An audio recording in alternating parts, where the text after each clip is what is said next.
शब्द। तुझे भरोसा नहीं ना, तो फिर जा अपने कमरे में जाकर देख। तेरे पलंग के नीचे तुझे तेरी माँ की हड्डियाँ मिलेंगी। प्रभात दौड़कर अपने कमरे में जाता है और अपने पलंग के नीचे देखता है। वहां पर सचमुच एक कंकाल पड़ा हुआ था और उसके शरीर पर जो कपड़े थे वो प्रभात की माँ के थे। क्या बात है, आज तो आप सुबह से ही बहुत बिजी हैं।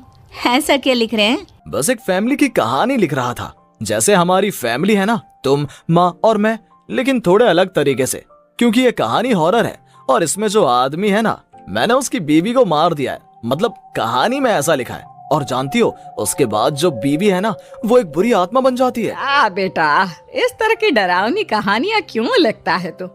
जानता है ना, हम जो सोचते हैं, जो लिखते हैं, हमारा दिमाग पूरा दिन वैसा ही होता रहता है।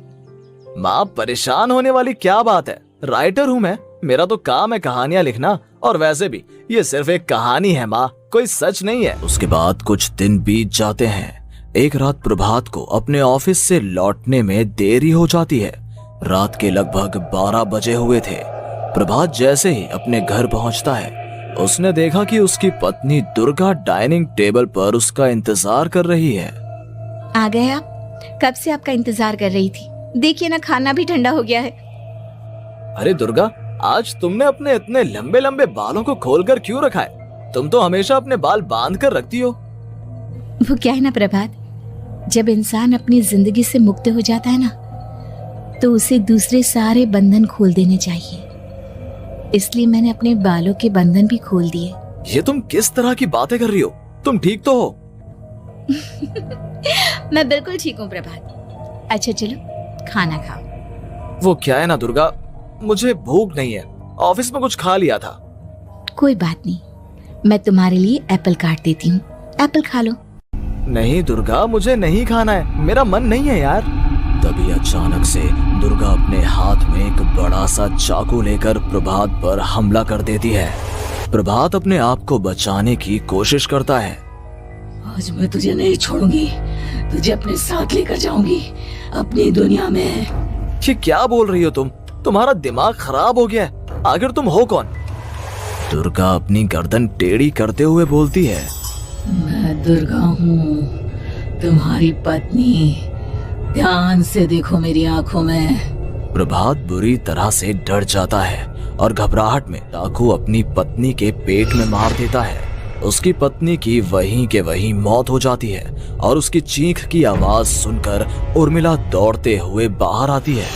ये तूने क्या किया प्रभात? तुमने अपनी पत्नी का खून कर दिया, लेकिन तू तो उसे बहुत प्यार करता था बेटा। तूने बहू को क्यों मार डाला? माँ, ये आपकी बहू नहीं थी, इसके अंदर कोई बुरी आत्मा घुसाई थी। मैं नहीं जानता ये सब कैसे हो गया, लेकिन वो मुझ पर हमला कर रही थी, मुझे मारने की कोशिश कर रही थी। माँ, मैंने कुछ नहीं किया। ये तूने क्या कर दिया बेटा? दुर्गा ने मुझे कहा था कि वो तेरी कहानी के उस कैरेक्टर की तरह एक्टिंग करके तुझे डराने की कोशिश करेगी। अरे वो तो तेरे साथ मजाक कर रही थी। हे भगवान, ये क्या हो गया? इसका मतलब दुर्गा। लेकिन माँ, मैंने जो कहानी लिखी थी उसमें भी ऐसा ही हुआ था।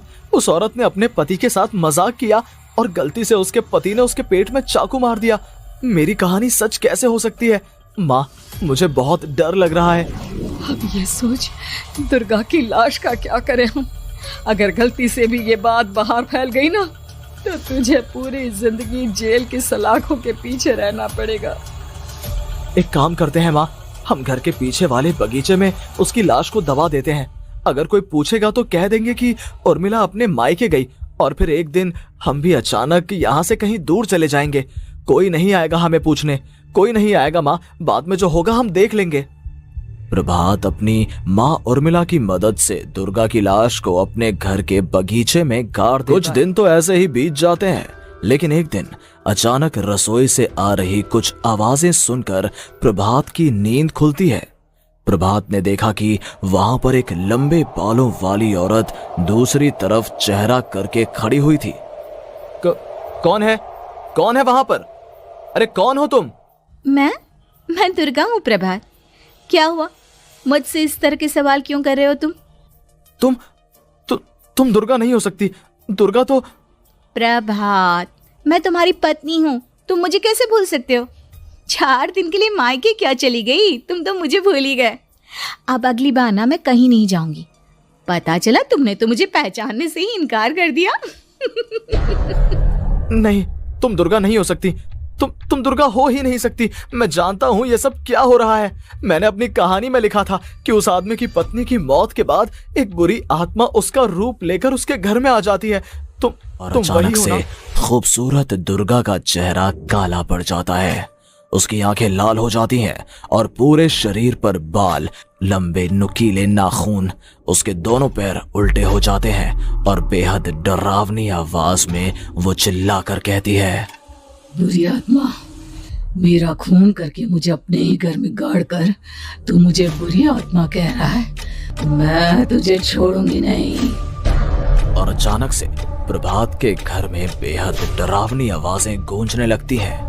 घर में चारों तरफ बहुत सारी बुरी आत्माएं नजर आने लगती हैं। प्रभात घबरा कर अपनी माँ को आवाज देता है, माँ कहाँ है आप? जल्दी आइए माँ, देखिए ना ये सब क्या हो रहा है। प्रभात ने देखा कि अचानक से उसकी माँ कमरे से दौड़ कर आती है। क्या हुआ प्रभात? और ये लोग कौन है?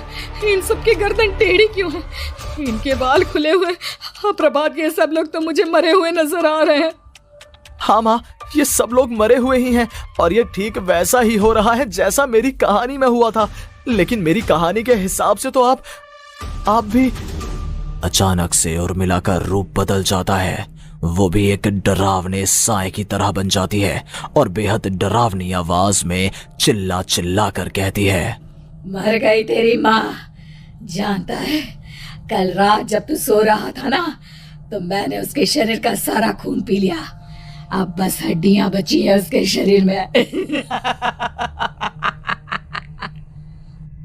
नहीं, ऐसा नहीं हो सकता। ऐसा बिल्कुल नहीं हो सकता। मेरी माँ नहीं मर सकती। तुझे भरोसा नहीं ना, तो फिर जा अपने कमरे में जाकर देख। तेरे पलंग के नीचे तुझे तेरी माँ की हड्डियां मिलेंगी। प्रभात दौड़कर अपने कमरे में जाता है और अपने पलंग के नीचे देखता है। वहां पर सचमुच एक कंकाल पड़ा हुआ था और उसके शरीर पर जो कपड़े थे वो प्रभात की माँ के थे। माँ, अब मुझे कुछ करना पड़ेगा। लेकिन मेरी कहानी में लिखा था कि माँ की मौत मेरे हाथों से होगी, पर माँ तो पहले ही मर चुकी है और वो बुरी आत्मा मुझे भी मार देगी। नहीं नहीं, इससे पहले कि वो मुझे कुछ करे, मुझे उसका काम खत्म करना होगा। प्रभात अपने हाथ में बड़ा सा चाकू लेकर उस बुरी आत्मा पर हमला कर देता है जिसने प्रभात की माँ का रूप लिया हुआ था, और अगले ही पल वो नीचे गिर जाती है और उसके शरीर से खून बहने लगता है। ऐसा नहीं हो सकता। एक बुरी आत्मा के शरीर में तो खून होता ही नहीं है। तो क्या सच में मैंने अपनी माँ को मार दिया? लेकिन अभी कुछ देर पहले तो फिर वो कंकाल किसका है? और ये कौन है? मैं पागल हो जाऊंगा। और अपनी माँ की लाश, इसका मैं क्या करूं? लोग पूछेंगे तो मैं क्या जवाब दूंगा? तभी वहां पर दुर्गा का रूप लेकर जो आत्मा थी उसने प्रभात से कहा, गाड़ दे अपनी माँ को ले जाकर उसी जगह जहाँ तूने मेरा खून करके मुझे गाड़ दिया था। जा, चला जा। घबराया हुआ प्रभात पागलों की तरह अपनी माँ की लाश को लेकर बगीचे में गाड़ देता है। प्रभात की हालत पागलों जैसी हो जाती है। वो अपने आप को अपने घर में बंद कर लेता है। कहानी के हिसाब से तो आगे ये हुआ था कि कहानी लिखने वाले ने उन बुरी आत्माओं से डरकर आत्महत्या कर ली थी। तो क्या मैं भी मर जाऊंगा? क्या मैं भी आत्महत्या कर लूंगा? एक काम करता हूँ, मैं अपनी कहानी का अंत बदल देता हूँ। हाँ, ये मैंने पहले क्यों नहीं सोचा। मैं लिख दूंगा कि कहानी को लिखने वाला आत्महत्या नहीं करता, बल्कि कहीं दूर जाकर नए सिरे से अपनी जिंदगी शुरू करता है। यही सोचकर प्रभात ने अपनी लिखी हुई कहानी को बाहर निकाला और उसे पढ़ना शुरू किया। ये देखकर वो हैरान रह गया कि कहानी का क्लाइमैक्स तो किसी ने पहले ही बदल दिया था। ये क्या? इसमें तो लिखा हुआ है कि आखिर में उस लेखक की पत्नी और माँ दोनों बगीचे में जिंदा दफन थे। बुरी आत्माओं ने उनको कैद करके रखा था और वो लेखक अपनी माँ और पत्नी दोनों को जिंदा बाहर निकाल लेता है। लेकिन ये सब लिख किसने दिया? प्रभात दौड़कर बगीचे में जाता है और वहां पर खुदाई करना शुरू कर देता है। प्रभात देखता है कि वहां पर लकड़ी के 2 बड़े संदूक हैं और उनके अंदर से आवाजें आ रही हैं। प्रभात, प्रभात बचा लो मुझे, अगर थोड़ी देर और हो गई तो वो मुझे छोड़ेगी नहीं। बेटा देखो, मैं इस बक्से के अंदर बंद हूँ, प्लीज मुझे बाहर निकालो, वो बुरी आत्मा किसी भी वक्त मुझे मार डालेगी। प्रभात वो दोनों बक्से बाहर निकालता है और अपनी पत्नी और माँ दोनों को आजाद करवा लेता है। लेकिन तभी वहां पर अचानक से एक बेहद डरावनी और खौफनाक दिखने वाली औरत आ जाती है। तुझे क्या लगा था इतनी आसानी से अपनी पत्नी और माँ को बचा लेगा? बस 5 मिनट और उसके बाद अमावस का चांद आसमान में आने ही वाला है। लेकिन तूने इन दोनों को बाहर निकाल लिया, अब तुझे मरना होगा। नहीं, मैं जानता हूँ मैं नहीं मरूंगा, और अब आगे क्या करना है ये भी मुझे पता है। प्रभात, ये बहुत खतरनाक है, हमें मार डालेगी। प्रभात, चलो यहाँ से। नहीं दुर्गा, अब मुझे अच्छी तरह से पता चल चुका है कि इस बुरी आत्मा से हम कैसे पीछा छुड़वा सकते हैं।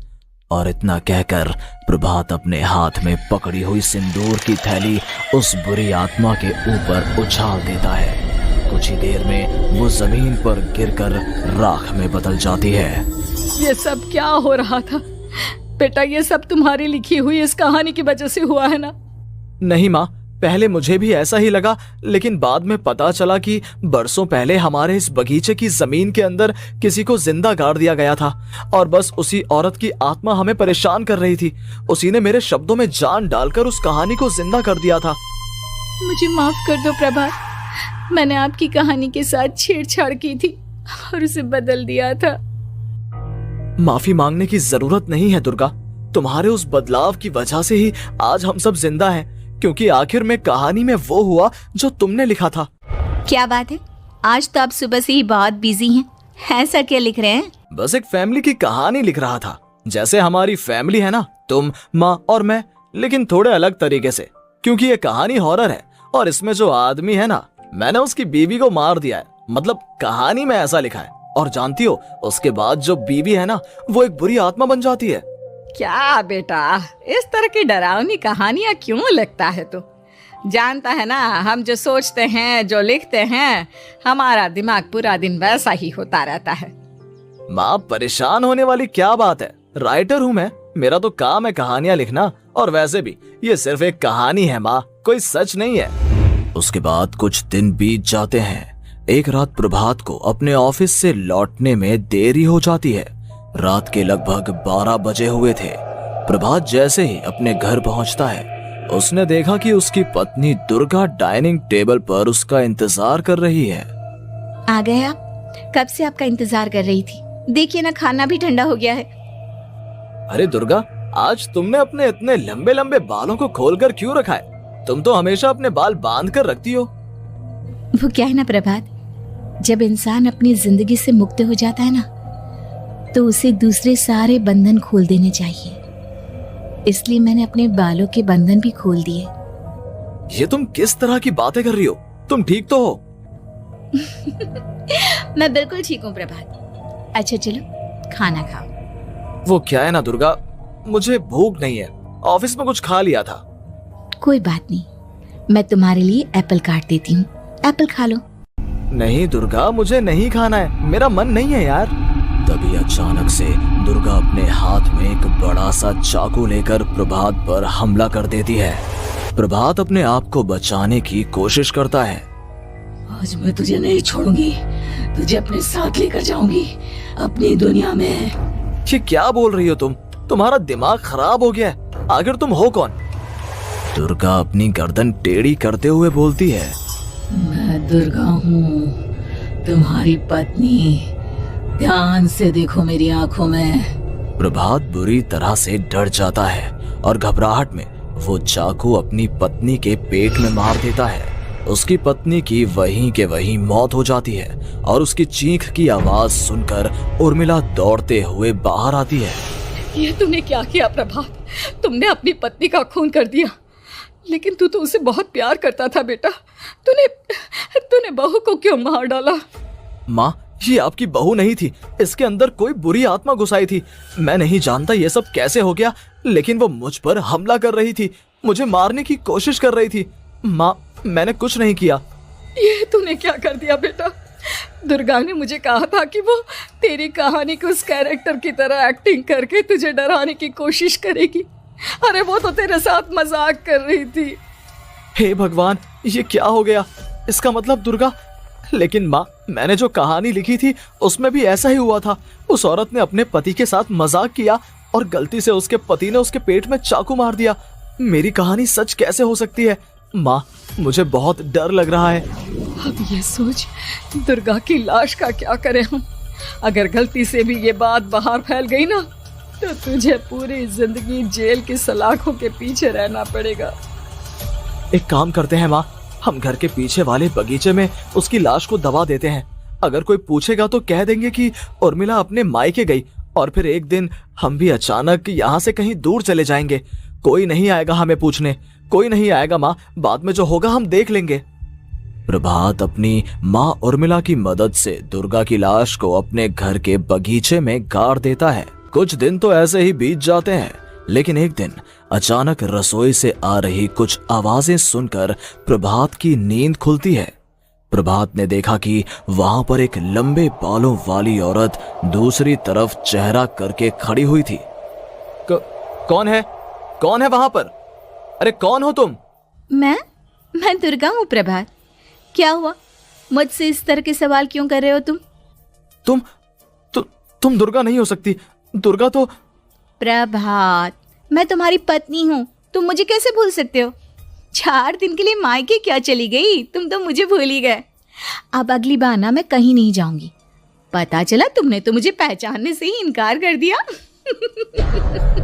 नहीं, तुम दुर्गा नहीं हो सकती। तुम दुर्गा हो ही नहीं सकती। मैं जानता हूँ ये सब क्या हो रहा है। मैंने अपनी कहानी में लिखा था कि उस आदमी की पत्नी की मौत के बाद एक बुरी आत्मा उसका रूप लेकर उसके घर में आ जाती है। तुम वही हो ना? और अचानक से खूबसूरत दुर्गा का चेहरा काला पड़ जाता है।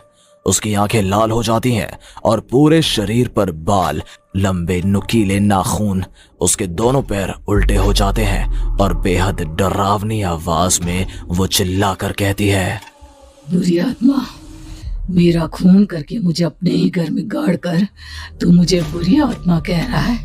मैं तुझे छोड़ूंगी नहीं। और अचानक से प्रभात के घर में बेहद डरावनी आवाजें गूंजने लगती हैं। घर में चारों तरफ बहुत सारी बुरी आत्माएं नजर आने लगती हैं। प्रभात घबरा कर अपनी माँ को आवाज देता है, माँ कहाँ है आप? जल्दी आइए माँ, देखिए ना ये सब क्या हो रहा है। प्रभात ने देखा कि अचानक से उसकी माँ कमरे से दौड़ कर आती है। क्या हुआ प्रभात? और ये लोग कौन है? इन सब की गर्दन टेढ़ी क्यों है? इनके बाल खुले हुए। हाँ प्रभात, ये सब लोग तो मुझे मरे हुए नजर आ रहे हैं। हाँ माँ, ये सब लोग मरे हुए ही हैं और ये ठीक वैसा ही हो रहा है जैसा मेरी कहानी में हुआ था। लेकिन मेरी कहानी के हिसाब से तो आप भी... अचानक से उर्मिला का रूप बदल जाता है।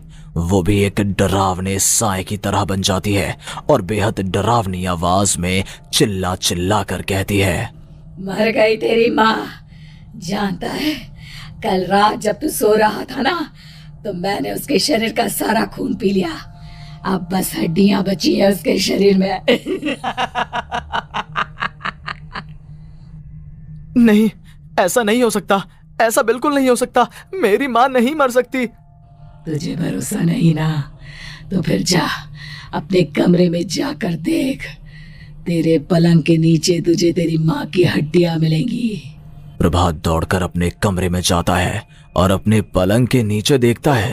वहां पर सचमुच एक कंकाल पड़ा हुआ था और उसके शरीर पर जो कपड़े थे वो प्रभात की माँ के थे। माँ, अब मुझे कुछ करना पड़ेगा। लेकिन मेरी कहानी में लिखा था कि माँ की मौत मेरे हाथों से होगी, पर माँ तो पहले ही मर चुकी है और वो बुरी आत्मा मुझे भी मार देगी। नहीं, इससे पहले कि वो मुझे कुछ करे, मुझे उसका काम खत्म करना होगा। प्रभात अपने हाथ में बड़ा सा चाकू लेकर उस बुरी आत्मा पर हमला कर देता है जिसने प्रभात की माँ का रूप लिया हुआ था।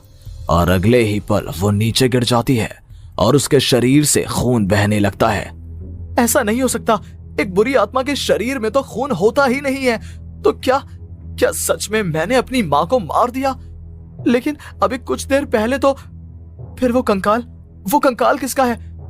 और ये कौन है? मैं पागल हो जाऊंगा। और अपनी माँ की लाश, इसका मैं क्या करूं? लोग पूछेंगे तो मैं क्या जवाब दूंगा?